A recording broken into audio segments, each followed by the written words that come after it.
Hey everybody, this is Adam Ellenboss from Nightlight Astrology. It's April 25th, and today we're going to talk about a couple of transits that are coming up in the next few days. There's some very powerful transits that are all coalescing at once here, right as the full moon is coming in. So we're going to talk about those transits and what to expect, maybe some helpful tips for navigating them and stuff like that. And we'll take questions from people if they have them as well. All right, so let's get to it. There are several big transits coming in at once. At the top of the list, we have Mars conjoining with Pluto, and that's taking place tomorrow. As that Mars-Pluto conjunction is taking place at around the 21st degree of Capricorn, we also have the planet Mercury having moved out of its retrograde and now moving direct again through the zodiac, is making a square with Saturn. So as the Mars-Pluto conjunction is perfecting, Mercury and Saturn are also perfecting. And that's happening basically back to back simultaneously. Now, as if that's not enough, you also have the Mars-Pluto conjunction is taking place in a pretty tight sextile with Jupiter and Scorpio. So you have a real Jupiterian current just coming right in with the Mars-Pluto conjunction. And that adds something to the mix. So we want to talk about that as well. We're going to talk a little bit about what's happening in the course of the next few days with these transits, but we're going to place them within the context of the fact that there's a waxing moon that's heading toward full. So let's start with that, because that's really the background for this whole analysis. So when you have a waxing moon, it means that the light on the surface of the moon is growing. It's growing brighter. There's more light taking over the darkness on the surface of the moon until it becomes full, and then it's fully lit up. So as that's happening, the waxing half of the moon has always been associated by ancient astrologers for a very long time with the seasons of spring and summer. And that first half of the moon cycle is considered to be yang or masculine. So the building of the light, the development of something, rather than, for example, on the backside of the moon cycle, you have the waning of the moon, the loss of light, the diminishment of energy, and the yin or the feminine, and the seasons of autumn and winter. So first of all, any time that you're on the waxing half of a moon cycle and you have a lot of dynamic transits taking place, well, it becomes a bit of a pressure cooker. And this can be fantastic. This doesn't have to be a bad thing necessarily, right? But the general idea is that the moon is like the general barometer for everything that's going on. It's like, if you're going to begin an herbal treatment session with someone, or Ayurveda, you get the pulse, right? You get the pulse. Well, it's very similar in astrology. If you want to understand the mundane transits like Mars-Pluto perfecting in a sextile with Jupiter, or Mercury and Saturn is going through a square, there's a lot of different ways that you can break those transits down to understand them, to interpret them, to understand the various aspects, and so forth. However, if you know that it's a dark moon, or a new moon, or a full moon, or a first quarter moon, or a last quarter moon, or what have you, if it's waning gibbous or waxing gibbous, that gives you such a baseline understanding of how the energies of the planets are going to express themselves. Now, remember, there's also two ways that the planets generally express themselves. One is in terms of fated or destined events. There's karma that we all have that's here, that's going to ripen and blossom. There are destined events in all of our lives that are going to happen that are largely out of our control, that are the results of past actions in this life or previous lifetimes that are just going to blossom. And that's part of our curriculum for this lifetime, you could say. And there's also events that are going to happen just because of circumstances, of other people's actions and choices, and that we live in a karmic reality that includes our karma, but other people's karma as well, and they're intersecting all the time. Now, on the grand scale, we sort of have to trust that there's meaning, order, and intelligence to all of it. But on the everyday scale, it's difficult to navigate because we can't always see the forest for the trees. So it helps to look at all of the different factors at once, like we're doing right now, because that gives us the sense of the forest from the trees. At any rate, the other level at which the planetary energies express themselves is in terms of influence. So while there's fated or destined and somewhat predictable kinds of events that are going to occur in our lives or in the collective, there are also astrology can also be experienced on a certain level as something that we can respond to, participate with, or react to.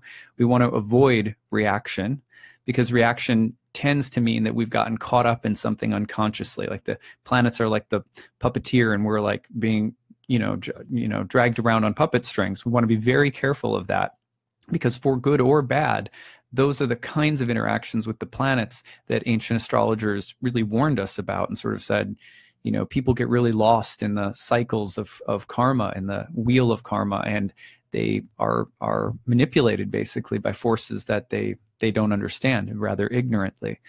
So we want to be very careful of reacting. So it's always good to study astrology, not only so that we can have a sense of what destined events might be happening, but also what kinds of influences are around us, and so that we stay proactive and participatory, responsive rather than reactive. So that's another good reason to look at all of this, and to start with the moon as the baseline. It's a waxing moon. The pressure is building. It's like the swell of, like my wife right now is 6 months plus pregnant, right? So she's getting she's expanding and she's growing, and there's life growing inside of her. To be very careful how I say these things, right? So, and she looks very beautiful too.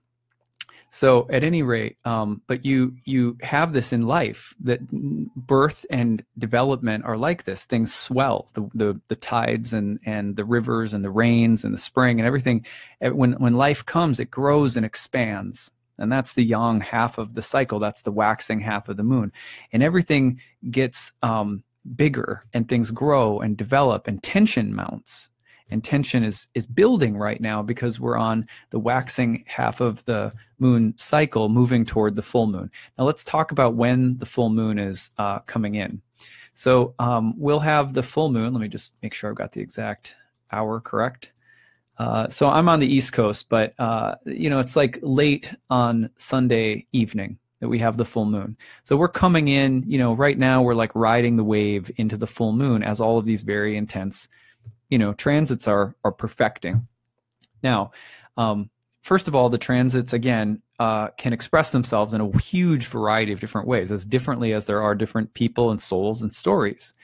The influences are also received and participated with differently. So we have to remember all of that when we're taking astrology into our ears. Okay, the waxing moon means that there's building pressure, there's development, there's mounting tension, etc. So story-wise, in our lives right now, we should notice that the tension of different stories in different areas of our life are developing, are building, are growing. Okay, for example, the moon's in Virgo right now and it's waxing. Virgo, among other things, has to do with purity, cleanliness, and there's this is the sign of the harvest maiden, and there's a sense in which Virgo represents the preparatory phase of the solar year, getting ready for harvest. Right? It's springtime right now, and the moon is waxing. My wife is pregnant. We're expecting a child. I'm doing all sorts of spring cleaning, and today I'm going through some of the nitty gritty details of cleaning out all sorts of drawers, and I have to go through and itemize and throw away and purge, and so like that, and I will be finished with this project right as the full moon is coming through.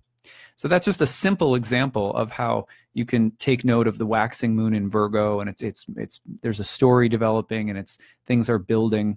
We're participating in a kind of archetypal unfolding right now on that level. So you can always look at just the moon sign and the element and the phase of the moon and kind of get a feel for what's going on and how the general moods and themes of your life are developing. Well, let's take it from there and then go into the transits that are happening. Oh, thank you, Tapora. I appreciate that. Yeah, we're really excited. So, okay, if you go into let's go into Mars, Pluto, and let's talk about Mercury, Saturn. Taking again into consideration this building tension of the full moon. Okay, so with Mars moving into conjunction with Pluto. You have the god of war, Mars, and you have the lord of the underworld, Pluto, associated with Hades in Greek myth. So when you put these two archetypal symbols together, especially in a conjunction, where in conjunctions, the energies tend to merge with one another. Whereas in other kinds of aspects, the word aspect literally comes from an idea about seeing things. In ancient Hellenistic astrology, planets in aspect with one another are thought of as like participants in a kind of cosmic courtroom where one planet is testifying or witnessing to another. So one planet in your chart might be the ruler of your money house, and you might have Saturn testifying to it from an opposition, and you may struggle, you may grow up in an environment that is impoverished. So that Saturn would be testifying to the topic of money. And so they comment, they're like commenting on one another. But when they're together and there's really beautiful sort of poetry of the way that ancient astrologers thought about those relationships. It's really interesting. Shameless self-promotion. If you want to learn more, come take my class sometime. Okay, so but the conjunction, when two planets come together in a conjunction, the energies are really coming together and merging together and expressing themselves cooperatively, melded together as one. So with Mars, you have the god of war. And some basic ways of thinking about Mars are in terms of cutting, separating things, cutting, dividing, separating, penetrating, piercing, that kind of action in conversation, in debate, in dialogue. When someone enters with Mars, it's assertive, it's aggressive, it's cutting, it's sometimes divisive, it's confrontational, it's strong, it's fierce, it's courageous, it's bold, but it has that tendency to insert, to cut, to divide, etc. Now, Mars is also associated with things like violence and weapons and etc., etc. Okay, now I don't want to go too heavy because we've all had a lot of heaviness for a long time in the news, and I watch the news from the standpoint of trying to stay educated, but I don't participate in it from the standpoint of getting obsessed or lost in it. I can only take a few minutes of it at a time, honestly. So and that's changed for me dramatically over the past couple of years because I used to really try to stay tuned into it. Anyway, in the news lately, as Mars has approached Pluto, right, we've seen a series. For example, when Moon was in Cancer and opposed Mars and Pluto in Capricorn, we saw a family, it was a family that was, the husband was killed in broad daylight while eating in a restaurant. It was a sort of a deranged homeless man killed him. We saw a Shipibo woman in South America murdered, an ayahuasca shaman who was murdered, and we also saw the Waffle House attacks, and then we saw in Toronto the van run into people. These kinds of things almost always step up when there are intense Mars transits with outer planets. I mean, that you can like set your clock to it. And there's other ways of looking at some of these public acts of violence and lots of other factors to consider astrologically, but you can almost sort of set your clock to these tragic events nowadays when it comes to Mars, Pluto, Uranus, Neptune, and especially when Mars gets involved. At any rate, unfortunately, one of the ways in which Mars-Pluto tends to express itself is in terms of violent releases of power and energy, violence, hostility, etc. So on one level, what you want to be very careful, for example, just to give you a brief example, my daughter has this transit sort of nearish to her first house ruler, which is related to the head and your health and vitality. And she took a nasty spill just like 2 days ago while at the playground. Those kinds of things are just very common when Mars and Pluto get together, where you you bang your head, you explode at your spouse, or you snap at your coworker, or you write that email you regret, or there's a tendency to, you're feeling frustrated, there's something pent up, there's some kind of, the plates are moving somewhere within, and it comes out in a Mars-like way, and it reveals something maybe important, maybe something we've been keeping inside that needs to be shared or needs to be spoken. But sometimes the way in which we do it is a kind of overcompensation, or we burn a bridge, or we're not careful, or whatever. So you can always be a little careful of Mars Pluto in terms of just the destructive force that can be unleashed. And that's the thing that you want to stay proactive about. If you feel yourself frustrated or pent up, or feeling like you're going to lash out, as my mom used to say, if you don't have anything nice to say, don't say anything at all. It's sort of similar with Mars Pluto. It's kind of like, if you don't have anything nice that you're about to do, the action you take is not going to be constructive use of what you're feeling, even if it's intense. Then cool off, take a moment, gather yourself. You might need to confront or address something, but think about a constructive way of doing it. Think about the long-term health, dignity, sanity of everyone around you, and think also that we can traumatize ourselves very simply by the way that we react or respond. So when I'm getting really overwhelmed, something that I try to do, not always successfully, right? But yoga, doing a lot of yoga and meditation certainly helps, is when I feel that something's building, something's building, I say, okay, time out. And my wife will do the same thing, and we'll step in and try to take our daughter or whatever, and just like, okay, I need to go for a walk, or whatever the case might be.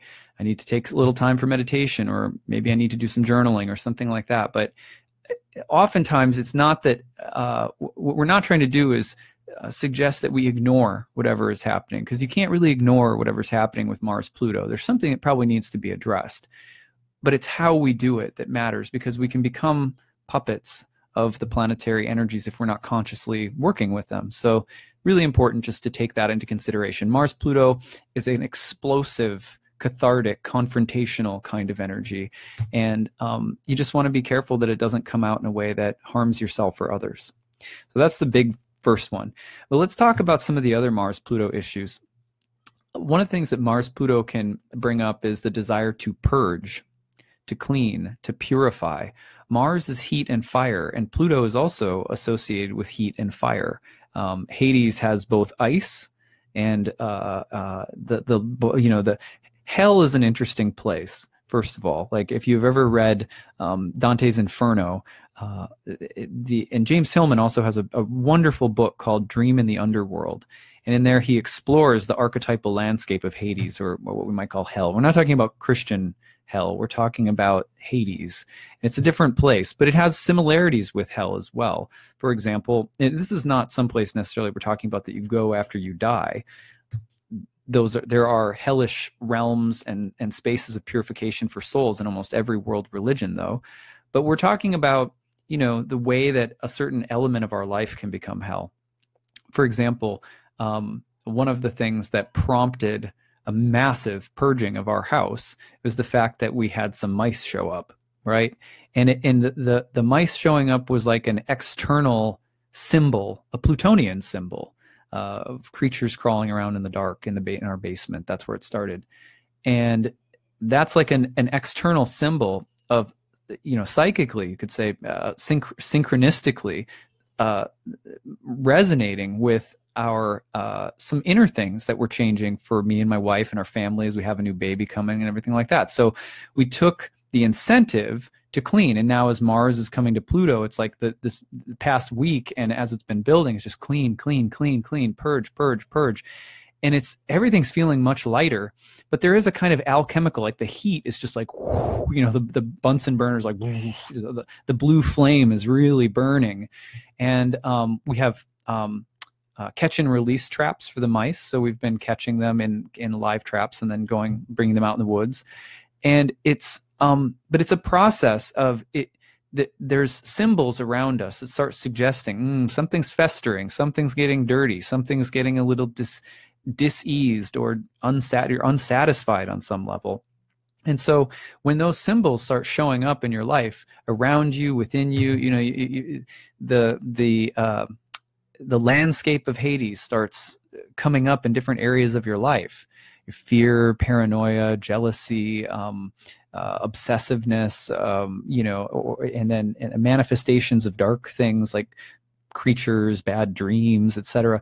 These things are basically just the stuff that's moving around in the lower and unseen strata of our reality.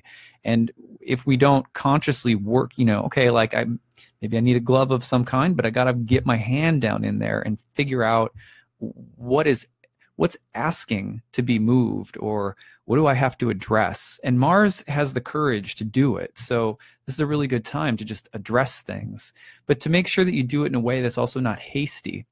So for example, I have been purging my attic now. This will be my second full day of purging my attic. And as I'm doing it, I'm taking my time, which is new for me because usually I just want to get it over with. You know what I mean? Like you just want to be done with something. And that's also a temptation with Mars Pluto, is like, I'm done. I'm done. You just, there's a time where something reaches its expiration date. Like I said, the mice show up, and then you realize like, okay, something's festering, and then the change needs to happen. The torch has to be lit, and you got to turn on the blue flame and start cooking. But often we wait too late. We don't pay attention to the signs as they come. And then when it comes time, then finally what happens is it turns to rot. Something becomes rotten. And I think we live under the myth that we don't have to act until we're forced to act. Like, in other words, we live under the myth of reactivity, that nothing needs to be done until it needs to be done. You know what I mean? Because I've got so many other things going on. And it's such a common thing that we all deal with because we are all busy. But it's amazing how when things like the Pluto things show up, and we're not paying attention to them, that a reprioritization of our values and our time and our energy is absolutely needed when Pluto's fumes start coming up. It's like, okay, now I have to address this, because if I don't, then what's going to happen is it will address me, and it will do so in a way that's overwhelming. And because I haven't taken the time for it, I won't be able to properly deal with it or purify it, right? It's like trying to deal with gangrene only works up to a certain point before it toxifies the whole system, and then you have to cut off a leg, or the person's going to die. And now that's extreme. Like, we're not saying anyone's going to die here, but look at the news, right? Look at the world around us. It's actually true. This is actually what happens karmically speaking. People die. Things build up to a point in our society and in our collective where those are the karmic reactions that are happening for the ways in which we've allowed things to fester. So Capricorn, especially exalted Mars in Capricorn, it's a good moment to take responsibility and to be proactive about things that need cleaning or purification. Now, it's very important that as we do this, we remember the code of the night. And the nightly code, or the warrior, or this is male or female, the nightly code doesn't go in to address a dragon. Like if you think, for example, of think, for example, of Gandalf in The Hobbit. And the dwarves had sort of created Smaug, right? In the underground, deep underneath the mountain, there was a dragon, and it had been really created through their greed. And this is a Plutonian image, and it has sort of been created through their greed. Maybe Saturn, Pluto, even. At any rate, when it comes time to purge the dragon of the cave, there's a lot of bickering about whose fault was this that the dragon came. Whose responsibility is it to rid us of the dragon? And what ends up happening is they have to set aside blame, and they have to set aside entitlement, which are two sides of the same coin. I deserve this, or I didn't deserve that. Both of those things are usually things that take place in a way that is not getting us into good karma. So it's not getting us into karma that's going to advance our lives spiritually. Gandalf is the wise one in that whole situation in the Hobbit, and he doesn't blame anybody. In fact, he suggests that everyone put aside their agendas and just work productively, strategically, and intelligently to get rid of the dragon. That's it. So right now it's similar. Getting into the blame or getting into the entitlement, I deserve this. It's time for me. It's time to do something because, it's time that I manifest something, or, getting up on that high horse usually is a sign that something didn't happen in a humble and modest manner a while back.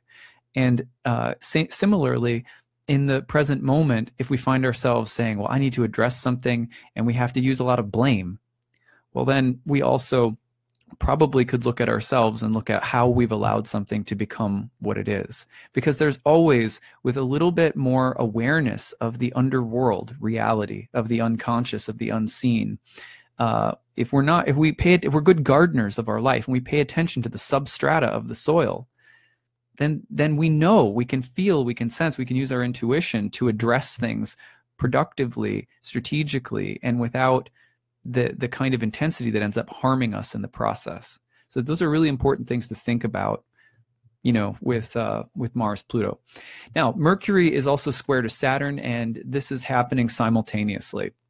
So as this is happening, you have Mercury, god of technology, information, speech, messengers, writing, the mind, etc. You have Mercury in Mars-ruled sign of Aries, square to Saturn in good old, earthy, responsible Capricorn.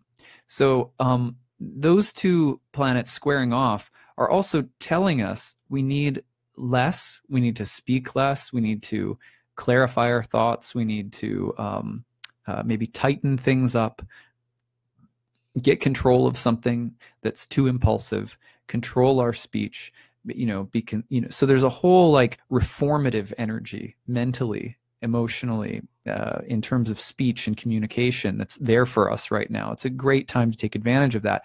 In fact, you can see these are my wristbands that I've been sending to people. I have like over 100 of these to mail out today sitting on the floor. So I'm going to take those out today too. And one of the things I've been doing has been to wear a wristband, and I have Mercury-Mars conjunction in my chart. Oh, where'd my wristband go? Oh, it must have fallen off while I took my shower, and I took it off briefly and forgot to put it back on. Okay, so I'll put one on right now and just demonstrate this for you. So here's the wristband. It says kind words, clean hearts on it. It says Hare Krishna on the other side. This is something we're doing through our yoga studio as well. So this wristband I've been working with throughout the entire Mercury retrograde, as Mercury's been square to Saturn back and forth, back and forth. Saturn's also opposing my natal Mercury. And I've been wearing this wristband and taking up a challenge that I learned from a visiting Swami who was just at our studio. The idea is that every time you use cutting words, tone of voice, or criticism, we're talking about constructive criticism, or whatever. We're talking about harshness, harsh speech, and being cutting. Anytime that you do that, the idea is to catch yourself doing it, which is like, in the mind, is like catching a pattern before it has a chance to snap unconsciously. So you're like, here comes, I'm about to say something, oh, and then you hold it back, and then just gently release the tension and say, okay, I'm not going to utter that kind of nasty, maybe a little bit cutting thought. And then if you do, you switch the band. Oh, I just said something mean. Hey, mouse, you smell like tomato sauce, or something, whatever. So then I switch the band. And then when you switch the band, you don't do so chastising yourself. You do so saying, hey, I'm glad I caught myself. That's cool. I'm making some progress. The switching of the bands doesn't mean failure. It actually means you're developing awareness of the pattern. And then what happens is you're trying to keep it on the same wrist for 21 days. And the idea from the standpoint of yoga philosophy and sort of the science of yoga is that we have these kleshas, these patterns in our mind that tell us, I like to criticize. It feels good to criticize. It makes me feel smart, or it makes me feel powerful, or whatever. I like to, I like to dissect everything and be, judgy or whatever, because it makes me feel smart or something. There's lots of subtle ways that we keep telling ourselves that doing things that harm us or others actually feel good, and that's why we keep doing it. So to start removing the deep habitual patterns, we have to catch the impulse first and then release the impulse. And then gradually what that starts to do on the mental level is it starts replacing the kleshas of the joy of criticism with the joy of compassionate listening, or careful thinking about what you say before you speak, and so forth. So it starts replacing the desire or pleasure of criticism in the mind, or the habit, with a different habit. And you become more careful with your speech and more intelligent and considerate and compassionate. But you don't lose any intelligence either, because in fact, becoming aware of these things makes you more present, and being more present is inherently more intelligent. So this is not something about being nice or PC or whatever. It's just, you can use a rubber band or a hairband. So at any rate, I've been working on this, and it has been, incredibly helpful for me, because I naturally have a Mars-Mercury conjunction in my chart. So I took up this challenge right away, and I've just been loving it. It's been changing my life and the way that I think and express profoundly.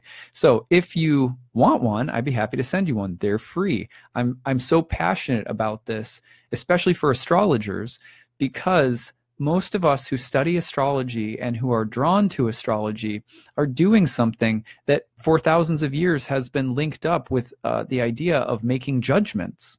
So when we read the charts, ancient astrologers said we're making judgments. We're trying to understand the judgments in a cosmic courtroom that are coming to bear on the life or karma of an individual or nations or people.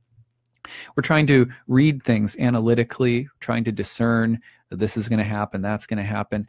And it's a beautiful practice that can enhance our spiritual lives. And there's also sometimes the tendency for anything that we do, whether you're a programmer or a mathematician or anything where you're doing something technical all the time, it's hard sometimes to keep that connected to the heart. That's something that I've been really looking at in my life for like the past year. And I can only speak for myself, so no judgment to anyone else here, but just as an astrologer, I find that it's hard to stay in my heart, that there's a lot of stuff going on in the head. So that's something that I've been trying to work on, and this challenge came up after just a long time of praying and gradually working on it. And it was like the most concrete way that I had ever heard of, to a tangible way to keep track of and try to address the pattern of harsh, critical, speech. So along with this, I've been recommending that people try meditation, or especially mantra meditation. I find that works really well for me, because I have trouble just zeroing out. So mantra meditation in the Bhakti tradition that I've been studying is more about infusing prayer and heart together in kind of this is a more emotional way of getting absorbed, which is the point of meditation, is absorption into trance that calms and empties the mind, that fills the heart. And that really, doing that in addition to wearing your wristband, every single day, can make really profound impact. So at any rate, that's just a little insertion of that. The broader Mercury-Saturn dynamic can also address things like intemperance, or being critical or harsh or controlling or severe or domineering in speech, issues around technology, security in technology, reducing or simplifying things. It can also have to do with planning, organizing, strategizing, the elimination of something, but in an organizational manner. It can have to do with the development of further expertise and technical skills. There's a lot of different things that Mercury-Saturn square can indicate, but that's happening as Pluto and Mars are coming through. So there's addressing something that's deep and needs to be addressed. It's time. The expiration date is here. Something's festering. You got to go for it. And then there's also like really careful platform for mental, technological, verbal reform, carefulness. If you put it all together from the side of reactivity, you might really abuse somebody with your mouth right now. So you have to be very careful of that. If you put it together with the destructive elements, you get technology that harms, you get media and things that are said that can't be taken back. Okay, so for example, there's an MSNBC news anchor who has recently been nominated for an award by the LGBTQ community. It's an African-American woman. And they've also just recently tried, she's been accused basically of posting of basically homophobic statements on Twitter from a long time ago or something. I might be messing this up a little bit. But at any rate, she has been trying through MSNBC to show that somehow her profile was hacked. And some people have not been trusting this, because a number of times when celebrities put their kind of foot in their mouth, then sometimes what happens is it generates the feeling that these are just excuses. Well, my profile got hacked, right? But it seems to be a legitimate case of hacking on her part. And so this whole issue about speech and hate speech and jumping to conclusions and hasty condemnation. For example, in the Amazon, this Shipibo woman who's an ayahuasquero, an ayahuasca shaman, was just murdered in an area where a number of activists for the preservation of the rainforest have been murdered mysteriously, seemingly by the logging companies or the big companies that don't want to have to deal with these people. Meanwhile, someone posted really reactively after the woman was murdered a wanted sign for a Canadian man who was there potentially as a client with the Shipibo healer. We don't know the full background, so I'm not, you take the story as kind of inconclusive. But the point is that a mob formed when the wanted sign went up, and without knowing whether this man had actually murdered this woman or not, went and lynched him. A Canadian man who was there for ayahuasca healing in the Amazon was just murdered in response to an ayahuasquero woman being murdered. Like that kind of intense reactivity, the murder of the healer, that also happened with Moon and Cancer going opposite the Mars and Pluto, and then the immediate wanted sign, and the condemnation and the judgment and the quick action and the vindictiveness and the murder of this man. Like that's all of these energies kind of run amok, you might say. So you have to be very careful of all of that right now. Okay, so that you have to, the last thing to remember is that all of this, the Pluto-Mars dynamic that's in sextile with Jupiter, and the Mercury-Saturn dynamic as the moon is waxing. So tension, it's really powerful right now because the tension's really building. It's a good time to work toward the completion of something, addressing something, committing to something. You want to be careful of taking on more than you can, of expectations that are out of proportion, because there's so much energy and build behind this. But everything that goes up must come down. So appropriate, think your energy is not unlimited. So, be careful about the portions or the size of things that you take on right now. Even if there is something that needs to be addressed, think about cutting it up into stages. Think about organizing a strategy. Think about being carefully addressing things, and be extra careful of the grand, the grand statement, the must do it all, etc. Jupiter in the air is adding to that. Jupiter in the sky in relation is adding to the grandness and bigness and sort of drama of the whole dynamic right now. It adds depth because you've got Jupiter and Scorpio, so there's real wisdom that can come through right now. There's the ability for there to be real learning and growth and expansion of our faith and our understanding. But there's also the potential to be grandiose, to be puffed up, to be inflated, to go to an extreme with things. So, for example, don't go to the grocery store hungry. Have you ever heard that statement before?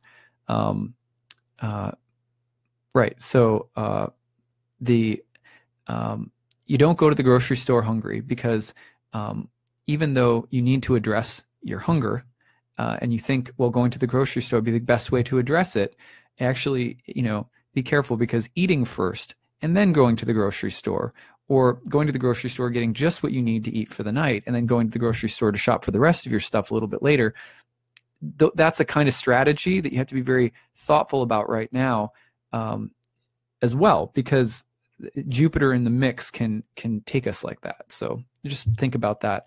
At the same time, you get more than you bargained for. You try to make a change. Like, for example, this wristband challenge, I was just doing it for fun. I thought maybe some people would do it, and it's like really blown up, and so there's like hundreds of them that have gone out. And that's also Jupiter in the mix of these things right now. There's a unexpectedly grand and exciting and beneficial aspect to the things that we're doing right now, especially when we do them without the expectation attached. So be careful of big expectations attached to anything right now. Just do whatever you're doing simply and for the sake of the changes that need to be made, and not because of what's going to come. Okay, so that's what I have to say. Linda says something just happened in Toronto where the perpetrator of the van attack was mistakenly identified as Alex rather than Alec. Two men had the exact same but different spelling, name but different spelling. Alex was immediately attacked. Yes, exactly. So if you're really careful not to, well, for example, I had to switch my band yesterday because my wife came down while I was bringing box after box after box out to the side of the street for donation pickup. And she came down, and I was assuming that she was perhaps going to offer me some unasked for instructions, which, that kind of dynamic can happen in a marriage when one person's doing something, the other person comes and says, hey, maybe, that kind of thing. So I thought that's what she was about to do. And I was like, I've got it, and she was like, oh, I was just going to ask if you wanted me to help. And I was like, oh, like that, jumping to that conclusion. Oh, I switched my band, So at any rate, I hope that this has been interesting for everybody. Thanks everybody for listening. Let me look up and see if there's any questions. I'm going to put into the chat box right now. If you would like, email me at nightlightastrology@gmail.com if you'd like a free wristband. I'm sending out a big batch of them today, and we'll continue to do so over the next few days. Over the next year, I will be launching a new website, and a big part of the new website is going to be a corner devoted to the devotional life and spiritual mind-body advancement of astrologers. It's something that I'm feeling really, really passionate about. Uranus is about to enter my first house.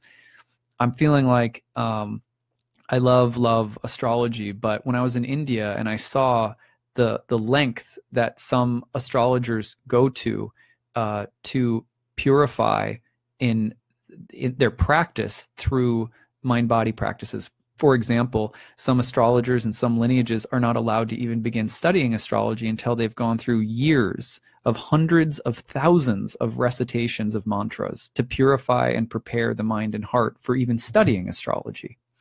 Now, I'm not suggesting that we need that or that, but it gave me such a deep and lasting impression that us astrologers need fortification, and we need practices to help us develop as spiritual beings so that we can be better for everyone that we serve, and so that we can also raise the quality of our astrology and what we teach to others as well. So at any rate, that's something I'm feeling really passionate about. So throughout the next year, there will be more challenges to work on the kleshas. We're going to be doing more band challenges through our yoga studio. So one of them, for example, will be a band that we're going to be addressing the I don't live to eat, I eat to live. And it's going to be about portion control. One of the leading causes of heart disease in our country is thought to be portions that are too big. So we're going to be doing a wristband challenge that has to do with, did I eat just enough? Just mindfully, just enough. And if I didn't, honestly, I'm just going to switch my wristband. I'm going to go for 21 days. This is something we're going to be doing like that, and other kinds of challenges like that with wristbands through our yoga studio for the next year. And these are going to be free. This is just because we want to grow, and we want to see others grow. So at any rate, let's see. Yeah, good. So no, I don't think there's any other questions here. Oh, Chapora says, both my son and I have been organizing deep pockets of stuff independently. I was in a yoga nidra meditation, and some really old, dark, deadish shadows came up and were released. Very potent. Right. It's so the mood of the moment, that kind of thing. I'm very glad to hear. Yoga nidra is a great thing to do too. Like you can find lots of yoga nidra CDs online. It's a wonderful thing to add into your practice to help you with, challenges like this or anything else. Okay, very good. Well, thank you all for joining. I'm going to sign off now. Oh, one more thing. If you want to check out the upcoming course I'm teaching, nightlightastrology.com. Check out the courses page. The next course that I'm teaching begins on Sundays, June 10th. It meets from 12 to 2 p.m. Eastern Time, which is 9 to 11 Pacific. And we'll be studying a full year of ancient astrology for the modern mystic. And part of that year together will also include, as I said, you're going to be seeing more and more in my curriculum and in my offerings of things that we can do to marry the heart to the head as astrologers. So that's where things are heading there. And I'd love to have you in class. If you feel like studying, come check it out. Otherwise, I hope that you guys have a very nice day. I will be back on Friday. It's my wife's birthday tomorrow, so we're going to go celebrate. So I'll be back to horoscopes on Friday. Take care, everyone, and be good to each other during these transits. Bye.